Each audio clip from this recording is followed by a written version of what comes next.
Welcome to First Contact Stories of the Call Center.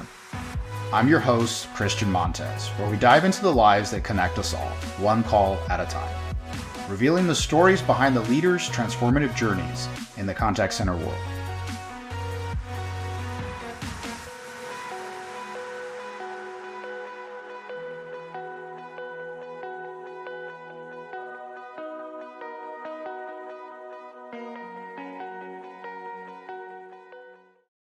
All right. Hey, everyone, and welcome to First Contact Stories of the Call Center, your go-to place for insights and stories from the heart of the contact center world.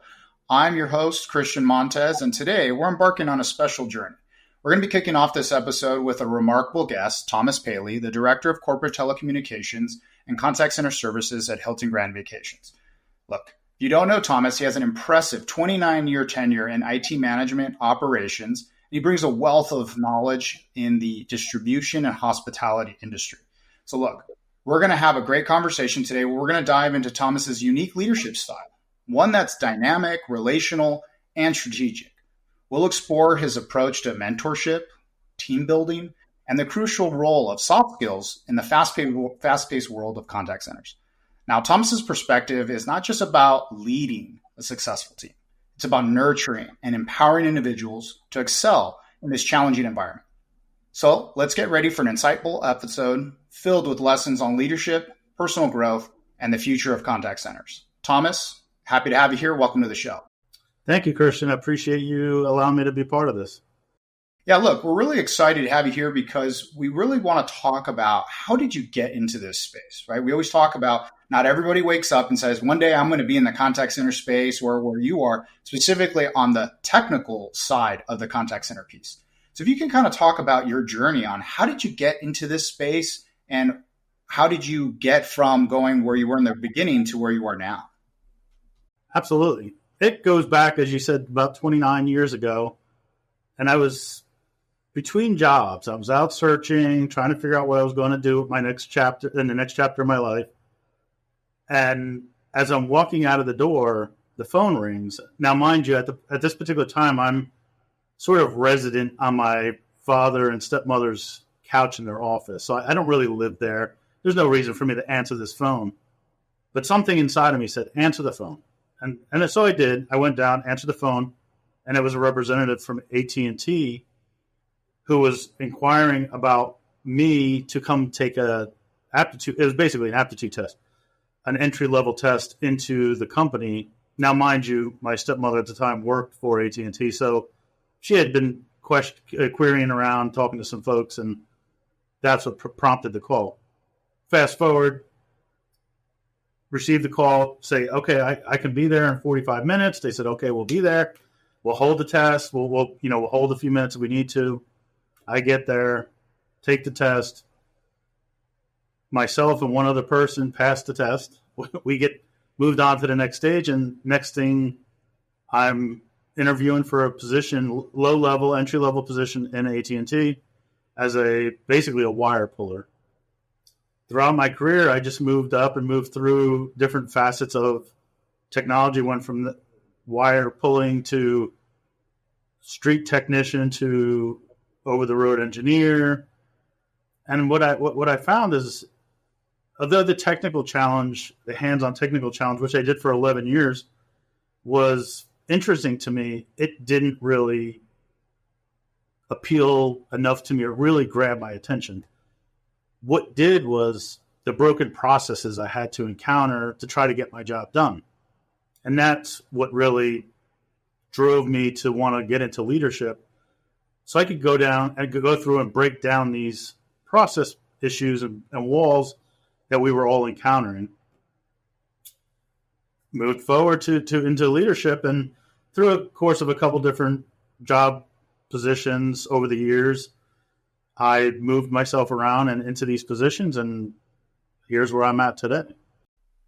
So it's interesting because we've had, contact center leaders on the operations side, CEOs, presidents, CX experts, tech experts from various companies, and a lot of industry leaders. But this would be the first time we've really brought on a tech leader within an enterprise so that we can kind of look and see from when tech fails, when tech doesn't align with operations in any business, the implementation and management of a tech stack really could define whether that company is going to be successful or not, right? And when you manage and lead those efforts, it could be the difference between being an industry leader or actually being left behind. So I want to kind of focus on your leadership approach, right? You've described your leadership approach as dynamic and relational, strategic, fair, and transparent.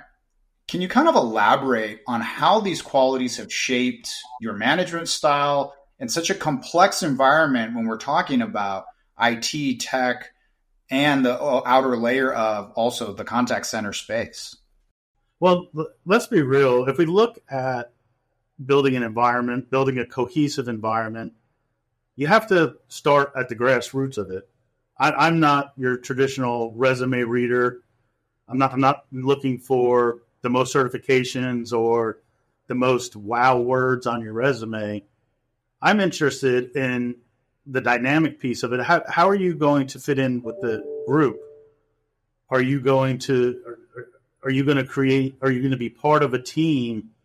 Can I visualize the team working with you and really trusting you and really supporting you? Because at the end of the day, I think as long as you have a team full of skilled people, I mean, don't get me wrong, you have to have at least the basic skill sets and the comprehension of the job at hand. But at the end of the day, you have a support system. You're not here to be the star. I'm not here to be the star. We need to work together as a team and support each other. And what better way to do that than to bring in folks or grow folks that really want to help each other. And that's, to me, what is rewarding out of the process is to really see the team, just step back and see the team supporting each other and doing it with validity, not because they have to. They really want to help each other.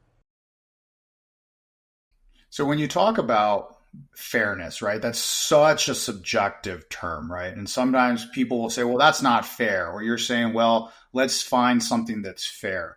How do you define fairness, and how do you actually manage fairness when it's left up to interpretation among people? It definitely is. And I think for me, what fair means is looking at the situation objectively. What are we making a decision on? How does it impact you? How does it impact me? How does it impact the third person?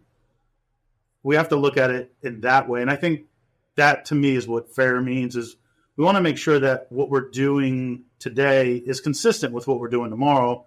And that if I'm doing something or making a decision for you that benefits you, that I can make that same decision for anybody else on the team. And that's where I would tie the fairness together.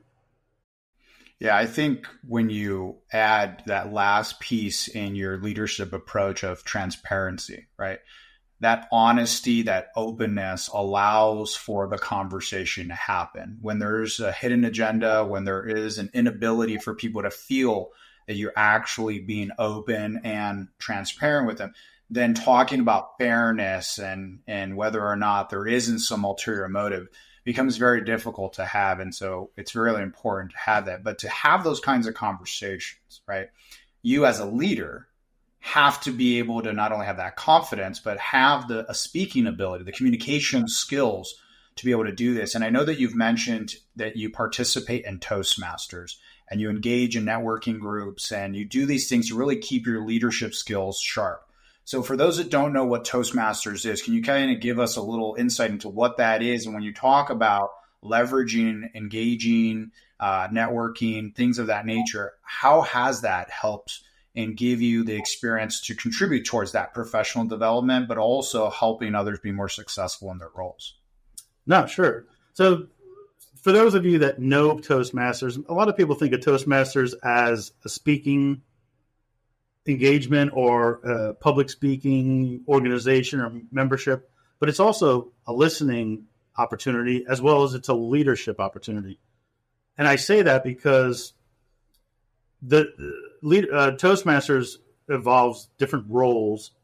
And in those roles, you develop your leadership skills. You have officer roles within each of the clubs and organizations, and it allows you to step up even into district and area and other officer roles that can expand your skill set as well.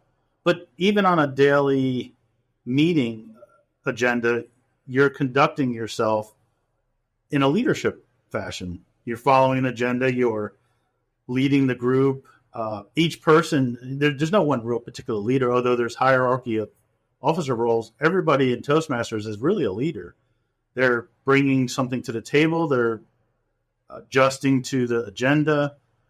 And I think it brings the opportunity, of course, as you mentioned, networking. So now you're surrounding yourself with other like-minded folks, opening doors in other areas, maybe exchanging ideas and being able to bounce off ideas from each other.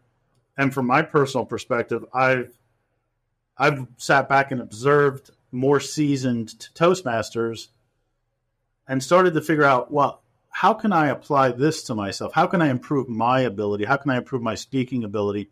How can I improve my leadership ability? And it's through the opportunity to not only work with, but also observe other members. And from there, I've actually found myself so interested in Toastmasters. I'm actually part of 2 different Toastmaster clubs and active president of both. So I really embrace it, enjoy it, and I promote it and socialize it and encourage all my teammates to at least entertain the opportunities. Well, it's interesting how a lot of people talk about their fears, and one of those top fears that we always hear about is public speaking. And it's interesting that whether or not you're an introvert or extrovert, the concept of having to structure your speech and to have a purpose and to do it in a methodical way is really important in communication, not only with your staff and with customers, but also for you to be able to refine that tool, right? That communication tool set that all of us have. And some of us are more refined than others. And so being able to conquer that fear of public speaking and then internally being able to, how do you better communicate with your staff is important. So do you see, and have you seen that over time, since you've adopted this, it seems like you've been doing it for a little while now, that you have not only gained the benefit of better communication, but have you seen other things that have benefited in your leadership style or approach from it? Or is this something that you started and you're just like, hey, I like this, and I'm going to keep doing it because of whatever it may be? No, I definitely see the benefit. I mean, as I stated before, listening is one of the key components to being a Toastmaster. So that in myself has helped me be a better listener. I need to hear what my team is expressing and keep your ear to the ground. I think that's often a lost art in leadership, is you have to really listen what's happening and make adjustments before there's a problem. And I think you can do that as long as you're transparent and you're, engaged with your team or teammates or peers or whatever. You really just want to make sure that you're not only speaking, but you're listening. And as I said before, it brings in the leadership pieces of it. And I think Toastmasters itself, in the structure in which it happens, you have a dedicated amount of time to do your speech. You have a dedicated amount of time to perform your evaluation. There's a table topics portion of it that is designed to really put you on your heels in an impromptu situation. How do you apply this in real world? You think about it, you're in a meeting, somebody calls upon you. You're not necessarily prepared for the topic. You have to think on your feet. So it definitely helps refine you, which I think once you become confident and you feel comfortable in that situation, you can make better decisions. If you're nervous and you think, like you were saying, uptight maybe about speaking or doing something, you're not making good decisions because you're too focused on trying to get through the event. Yeah, I love that, because there's so many times that we're just so ready for us to talk or to answer or to say that next thing, right? And whenever we think about that, we're actually so focused on what we're trying to say that we're not listening, like you said. We're not really invested and present in the moment of all the things happening. You can miss very important cues, very important bits of information, or the fact that you were just called on in an impromptu scenario, and now you're like deer in headlights. Like, wait, me? You talking to me? Right? So I can totally see that. And so it's interesting how we talk about that form of leadership. And I know throughout your career, you've really talked about mentorship, right? And how mentorship has played this significant role in your career. How has been both being a mentor and a mentee influenced your approach to how you build your teams, how you lead your teams from that perspective? Well, I'll start with the mentee piece because that's really, I think, the foundation of who I am, both personally and professionally. I had a really incredible mentor early in my career, and he really taught me. I should even step back. I've had two, I think, mentors in my life that have been impactful. One was my high school football coach, who really taught me more than football. He taught me how to be a man. He taught me how to be a father, how to be responsible, have ownership, things of that nature. Fast forward a handful of years, I was probably in my early to mid 20s, and I encountered my next mentor, who really shaped me. He really gave me the tools I think that I have today, that I was able to build on for today, to be what I'd like to think is a successful leader.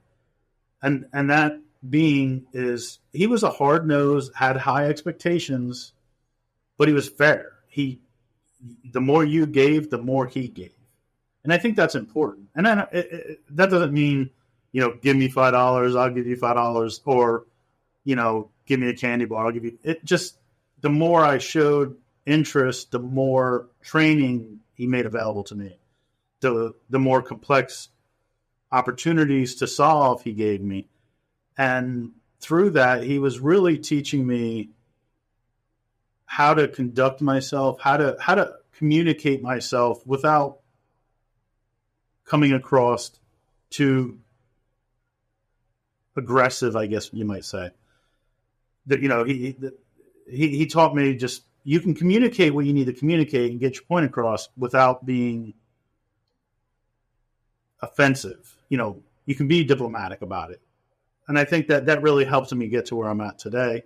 And therefore, turning around as a mentor, I want to kind of pay that forward. I see that there's blossoming stars, in the organization and within my purview, and people inside and outside of my professional and personal life, that I want to give them that little bit of extra oomph that I got, because I really look back, that was probably 25 years ago, my work mentor, and I still think about it. I still send him a Christmas card every year, and had an opportunity recently to really just thank him for what contribution he had to me. And I'm not looking for that thanks back, but I'm just thinking to myself, that's how impactful it was to me.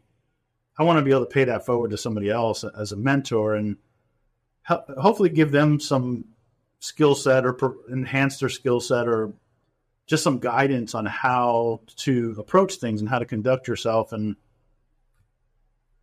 I just think it's important. I think everybody should have a mentor at some point in their life.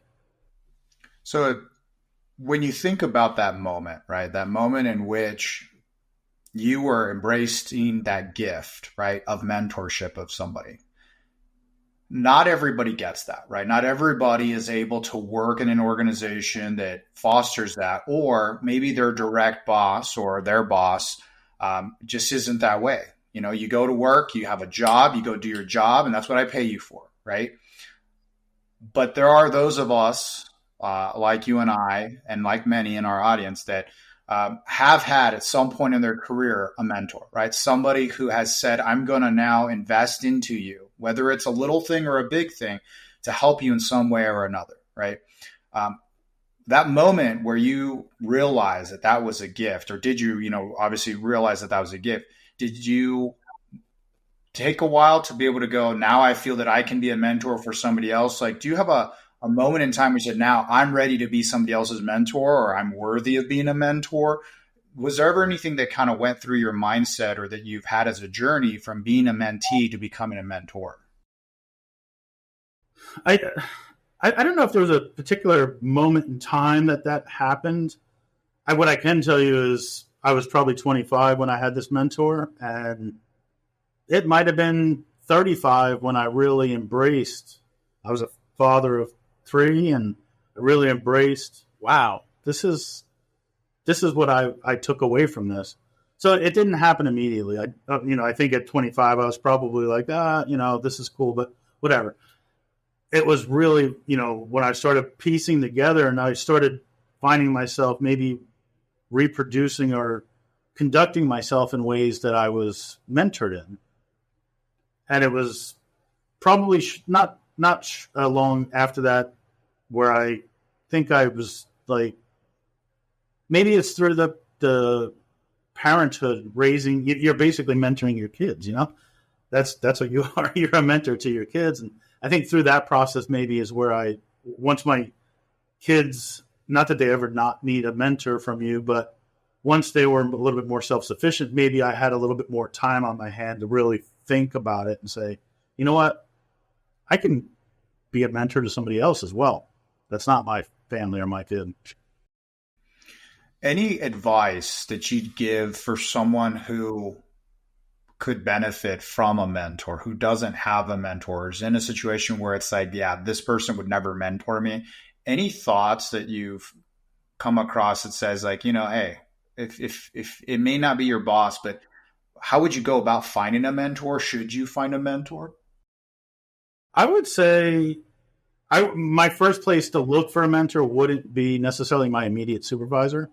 It happened to be in this case, but I've had other mentors through my life that were not. And I think if you don't have a particular person in mind that I think as a mentee, you might look around and say, I really like what this person's doing. I'd really like to kind of get more information or something like that. That's, as a mentee, you might approach that person and say, explain your situation. Maybe I'm new to leadership. I'm impressed by your leadership style, and that's what I did later in my career. I actually reached out to somebody that really wasn't socializing or wasn't looking for or looking to be a mentor. And I approached him and said, hey, look, I value what you do and value your opinions. And he was more than receptive. I think a good leader, and you pick out a good leader, if you're trying to emulate yourself as one to someone, your opinion of them must be that they're a pretty good leader. And if that's the case, they're going to be more than receptive to being a mentor to you. So I think don't be afraid to ask. And if you don't know that person, ask your supervisor, ask a friend, ask a coworker. There's plenty of people out there that'll be a mentor. Maybe that's a business that should be out there. We'll have a LinkedIn for mentors or something. I don't know.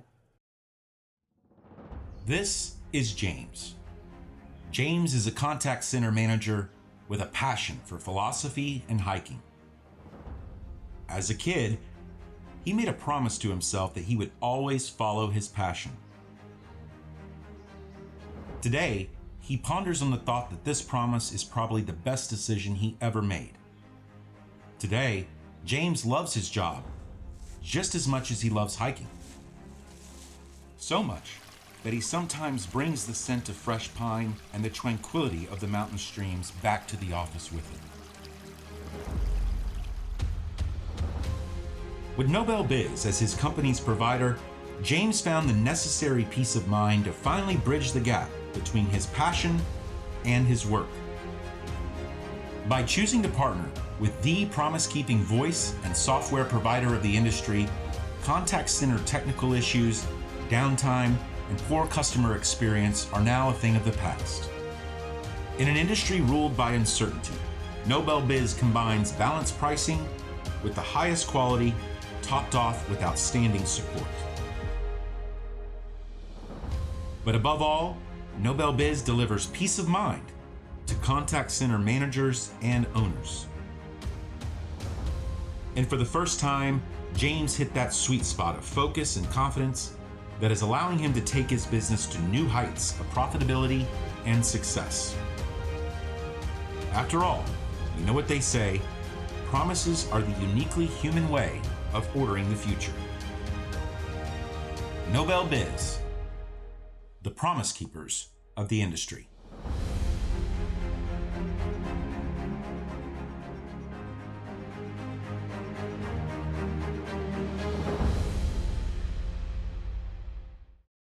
Yeah, I think a lot of times those of us are just in the grind, right? We go to work, we do our thing, and there's those of us who say, I want more. And what does more look like? And so sometimes being able to identify that more is maybe asking for help, finding a mentor. Maybe it is that search of always being a student. And so finding that balance, if you're lucky enough to have a mentor, and you may not realize it, taking everything you can to really benefit from everything they can provide you as a gift. And for those of us that may not have a mentor, then, how do you go about finding one? And one of that is asking, right? Asking for introductions, asking for help. I want to go back to something you said earlier. You had mentioned something about, hiring for team cohesion, right? And, you could hire a superstar, but if that superstar is oil in your water and taints the whole thing, then that superstar really doesn't lift your team. It actually could hurt your team. So when you're actually hiring throughout your career, when you go to hire people, when you look for people and you said, hey, this is person, how would they work with that team? How do you prioritize that fit and that complementary set of skill sets in a way where you know those early on? Are there any things that you take into account or do when you're saying, how would you know if this person is a good fit? Outside of, I get it, they have to have some basic skill sets. And do you have any examples in your career where you've said, yeah, this hire or this person that was brought in for a role, obviously no names, how that actually positively impacted projects or how your team grew or things of that nature? No, it's a great question. I think there's a couple different things. One, again, I'm not a resume reader in the sense of I'm not going to hire you based off of all your credentials without there being a cohesive environment. And you picked up on that point where it can go bad is you can hire a well-accoladed person, superstar, but if the personality dynamic is off, it will create a toxic environment and you will drive off other good employees. And I kind of think about it when you correlate it to sports.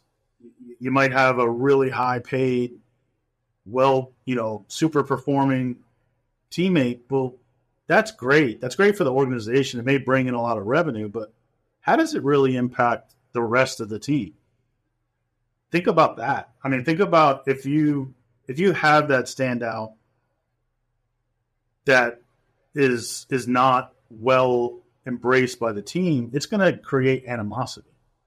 And you got to be in tune with that. And that's why what I like to do as a hiring manager is incorporate potential teammates into that interview process. A lot of people do panel interviews with other leaders and things like that. And that's great. And it should be, can be beneficial, should be beneficial. But at the end of the day, who is this individual going to work with? Those are the folks that really need to be part of the hiring process.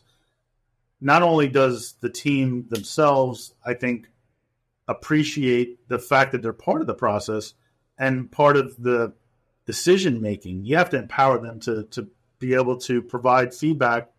And in fact, they're helping you make that decision. At the end of the day, they have to work with these people. So you need to make sure that it's a good fit. And I think a good example of this is I had hired somebody many years ago, and it was, I think, kind of along the lines of what I was just explaining. Was a good qualified candidate, probably not the most qualified, definitely not the most qualified candidate. And there was just something about him. You ever get that spidey sense of, you just know that they're a genuine person. And I mean, we're talking, this is 10 plus years ago. So I did just as I explained. I brought in a potential coworker, young lady that was working on the team. She was part of the decision-making process, part of the interview process. And after we had a scheduled 1-hour interview, I think it went for like 2.5 hours. And I remember he was just sitting there sweating and he's just rubbing his forehead. But he was just a genuine good guy. And when he came into the team, he made an immediate impact. Everybody loved him. He was great to deal with. In contact center space, you're really, in technical contact center space, you're dealing with end users. You're the face of, in some cases, maybe the face of the technology department, because you have the most face-to-face interaction with the end users. And that's where it comes in important when you have a good personality to express that out. You're getting all this feedback from the end users, great experiences. That this young man was just phenomenal. Had so much great feedback. He, in fact, still works at that particular employer where I had hired him at. And through his career, he's been promoted a number of times, both through me and after my departure. And it just exemplifies what a great person this was and how impactful he was to the team. It's so cool to think about the idea that personality outside of just your skill sets can be such a differentiating factor in your ability when you're working with other people, right? Do you become additive or subtractive to a group, or are you exponential to that group, right? And how you can engage them and they can engage you, whether it is end user focus, customer focus, cross teams or internal team, how that right mix of people, right, can really add up to something really great. And I just think about recipes, right? Recipes aren't usually made of not all one ingredient, right? There's usually a mix of different ingredients at different amounts and at different stages, and done correctly, you can have a fantastic outcome. And I know that you really talk about this idea of soft skills, right? You emphasize how important soft skills are over just hard skills. And in your experience, you really have talked about how soft skills as communication and emotional intelligence really play this critical role in success in your teams. Can you kind of talk about soft skills and emotional intelligence and how that really is so much more important than just hard skills alone?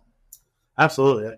I mean, when we think about soft skills, I think about self-awareness. I think about how you communicate both verbally, written, body language. Body language is important. You can communicate a message through body language, and your words could be saying something differently. So it's super important. I think the ability to, or willingness to want to learn, to want to be taught something new, to interact and be free to make a mistake. I think those all kind of lend their hand to the soft skill piece. I think just not focusing it holistically on, can I write this code, or can I, do I have 20 years experience? And I think you even see that in most resumes, that it says bachelor's degree, master's degree, or equivalent experience. So I think that kind of brings that into play, where it's not all the certifications, it's not all the hard skills. You can correlate that to the difference between soft skills and hard skills. Is hard skills being your bachelor's degree, soft skills being maybe that's your equivalent experience. What else do you bring to the table? There may be different components to it. And you touched on something just a moment ago, that a good recipe has a lot of ingredients in it. So my perspective is coming from a contact center scenario, and where you're either working with cross-functional teams or you're interacting with end users.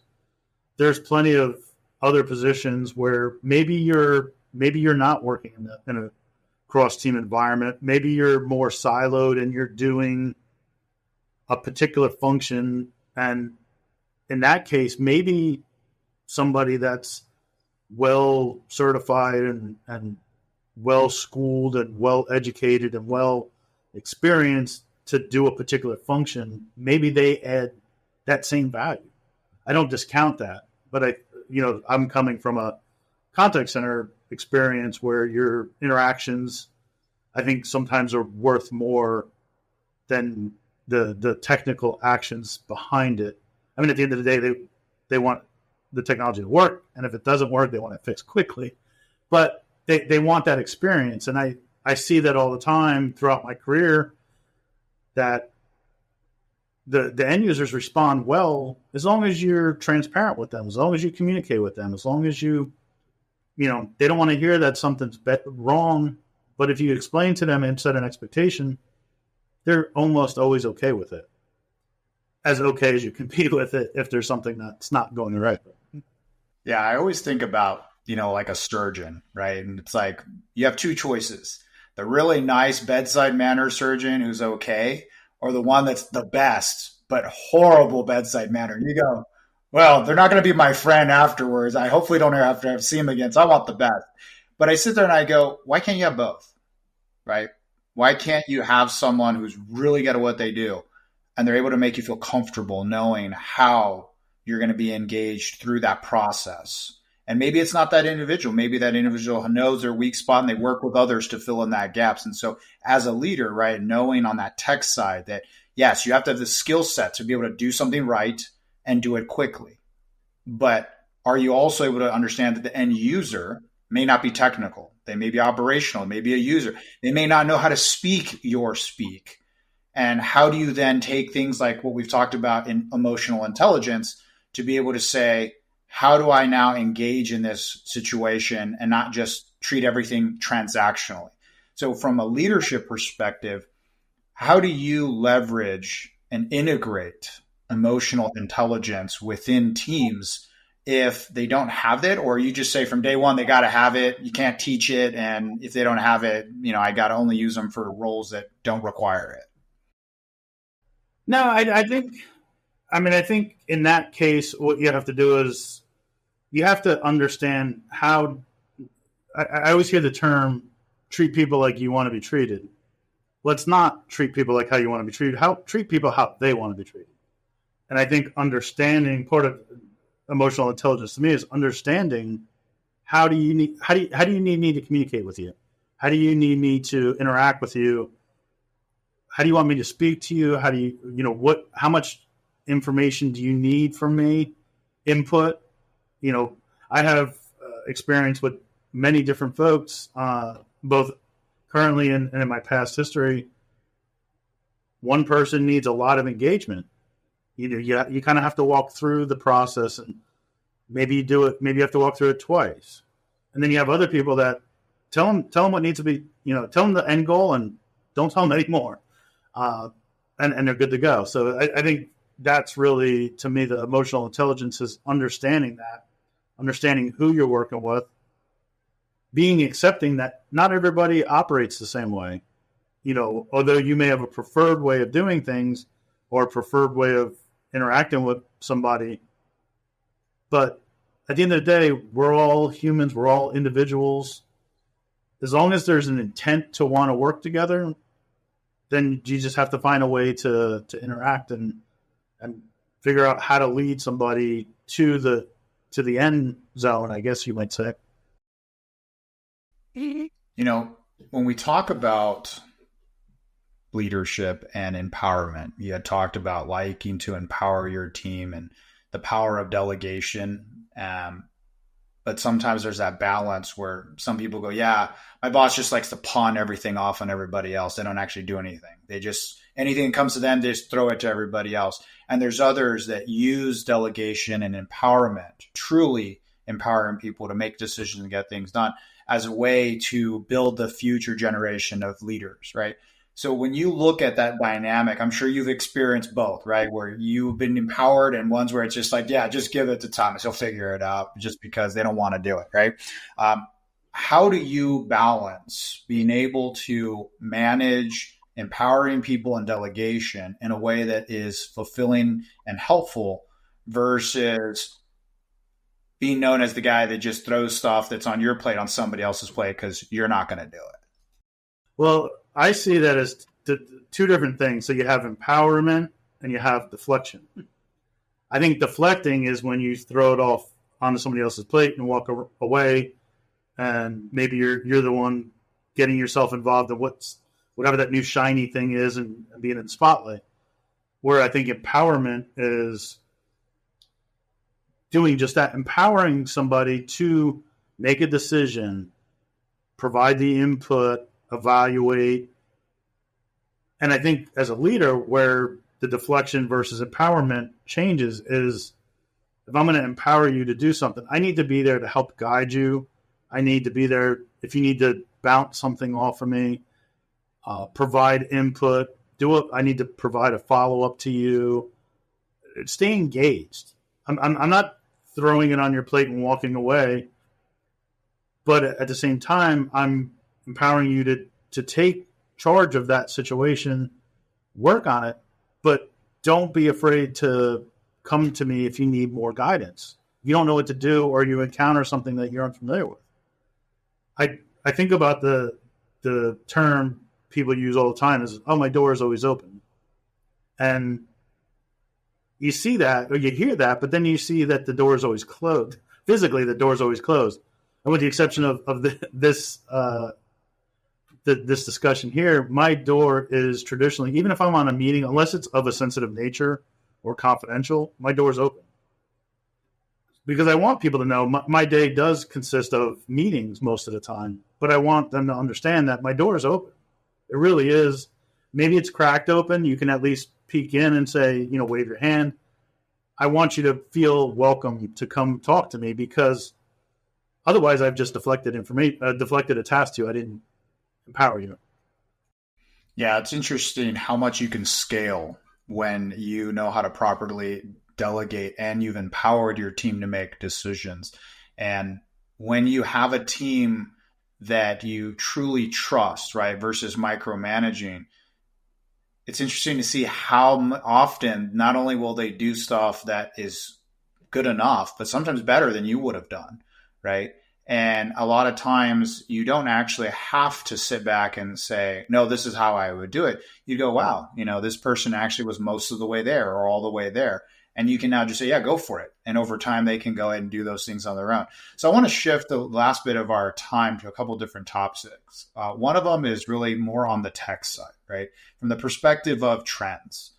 What are you seeing in the industry right now as far as tech, on how it's evolving, or things that you see coming in the near future? Anything that comes to mind that you're seeing or you're excited for to come into the near future? Well, I think about, as we, in general, regardless of what industry you're in, the customers are changing demographics. We're looking at, transitioning from baby boomers to Gen Xers to millennials, and we have to be cognizant of that. How do these folks want to be interacted with? So I think trends, when it comes to trends, what I see, being a millennial myself, sometimes I want to talk to you, and sometimes I don't. Sometimes I want to just go on and self-serve.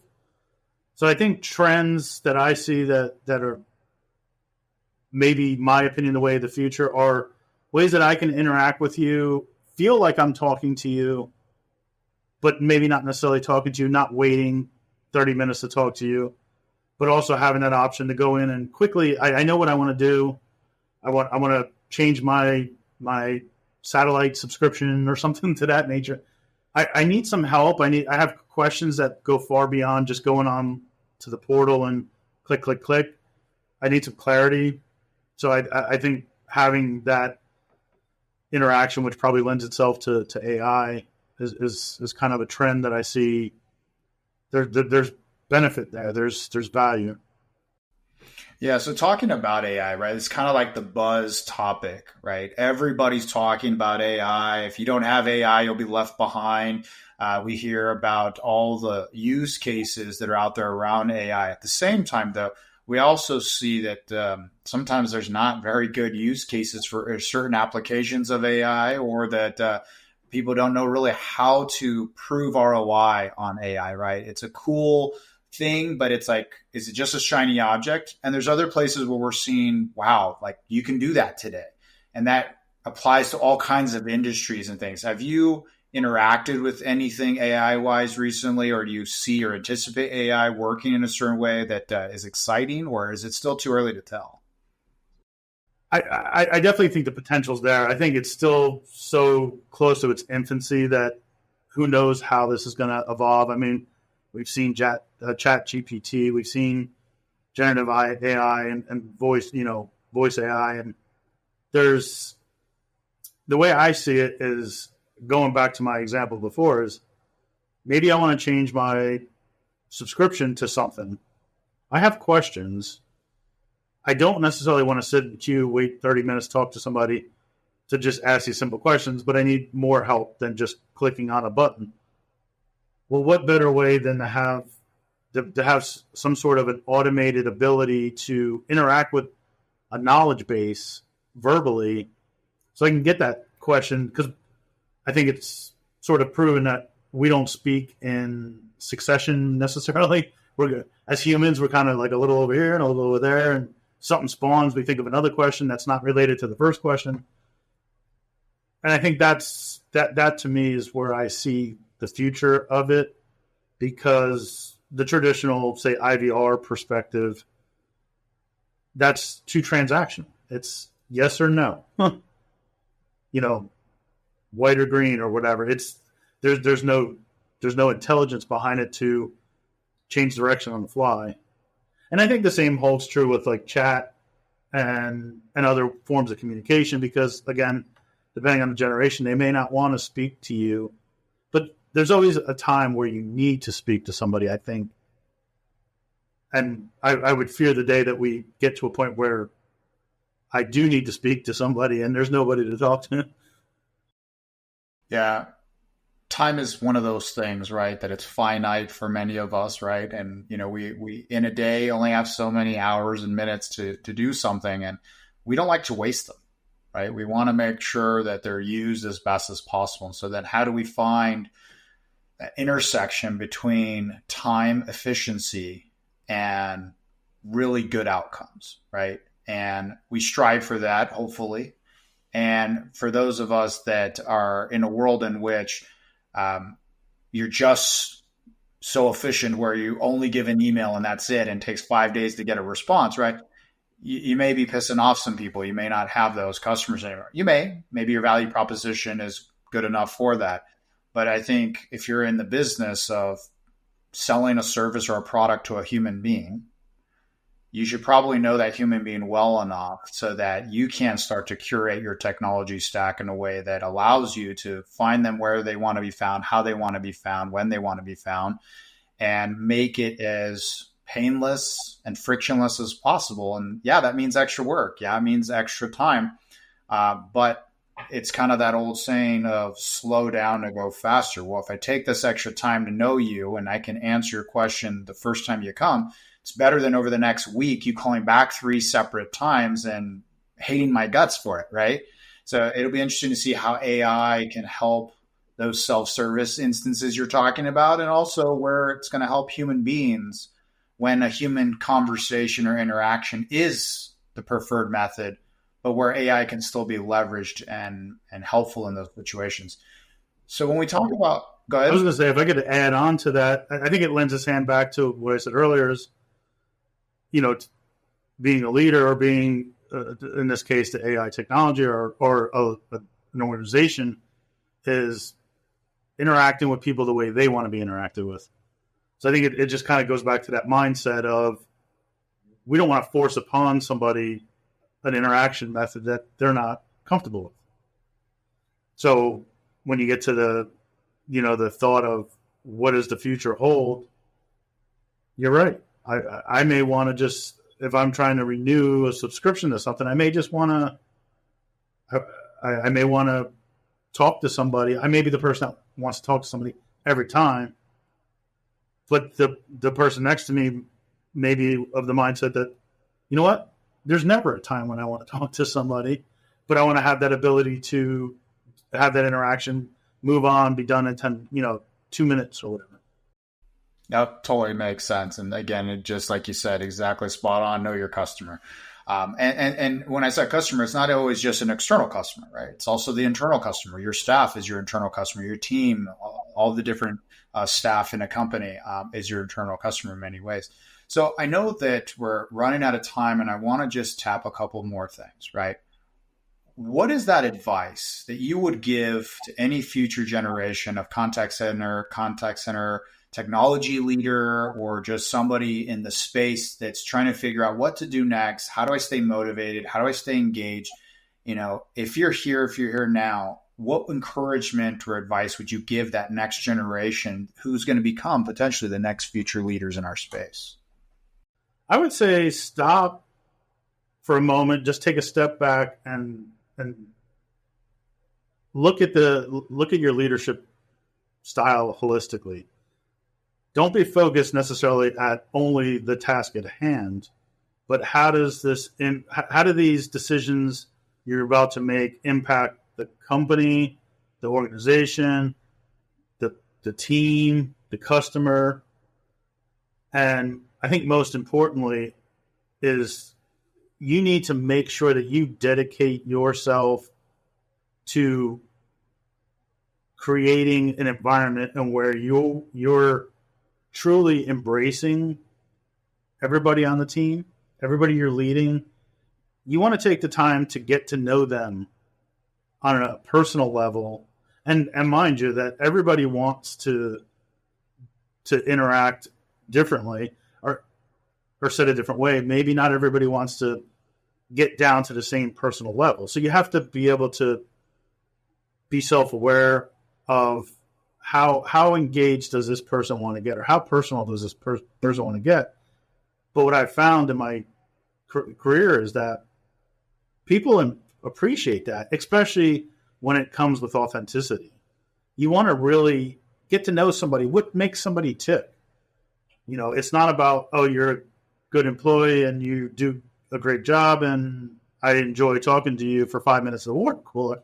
It's, what do you like to do as a person? And again, different people have different abilities or wants for you to get that, how involved they want you to get. And as long as you observe that and understand that, I think it goes a long way. So I think that's also a lost art, is just creating what I want to say is like a friendship with these folks that are on your team. They're yearning for that.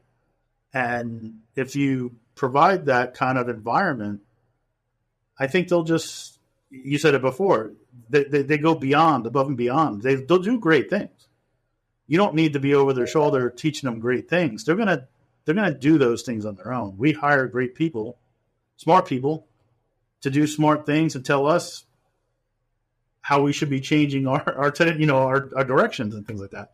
I mean, that's what leadership is. And I think it's just being more engaged. I think you really have to that would be my advice, is just stay engaged with your team and what their likes are and how they want to be interacted with, and the rest will kind of fall into place.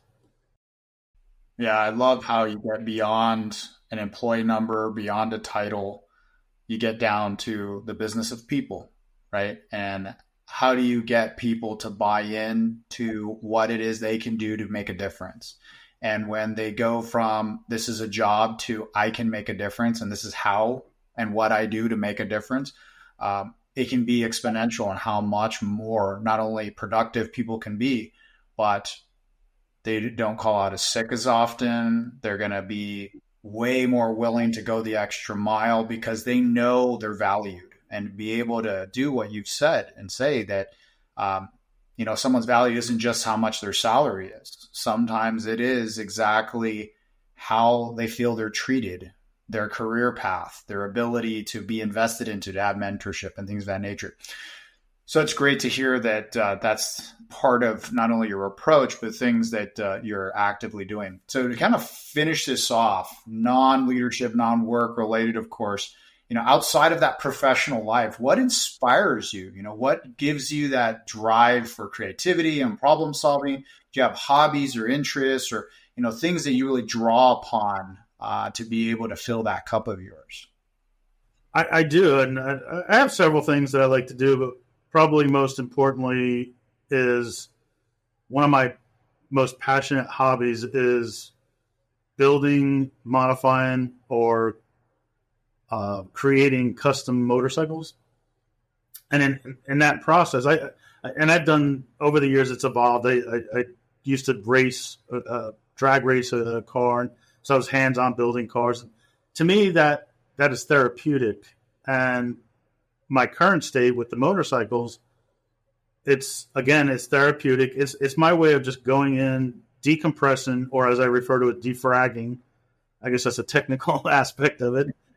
But it's just a way for me to forget about my adult problems for a little while and get my hands dirty and just create something new using my head, using the vision in my head. And where I find the values in there is it allows you to be creative.